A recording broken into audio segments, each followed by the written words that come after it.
Let me give an example from my real experience के 2-3 साल study करने के बाद जो मैं फेसबुक के ऊपर प्रैक्टिकल एक्सपीरियंस किया तो मैंने क्या सीखा उस एक्सपीरियंस में ये था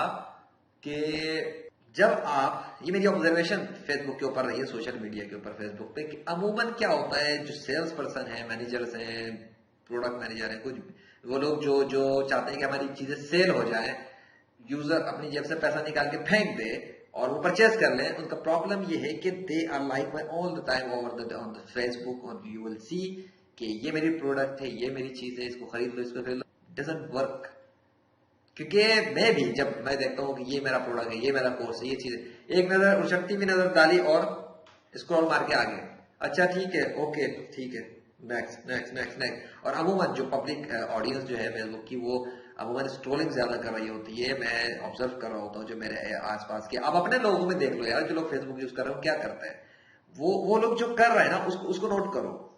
उसको नोट करो क्या हो रहा है फेसबुक पे जब वो वॉच आउट कर रहे हैं। उनके सामने ऐड भी आ रहा है, उनके सामने टेक्स्ट भी आ रहा है, और किस चीज पे वो रुकते हैं, किस चीज को प्ले करते हैं, किस चीज पे कमेंट करते हैं, किस चीज पे क्या प्रॉब्लम है, नहीं है, इसको नोट करो।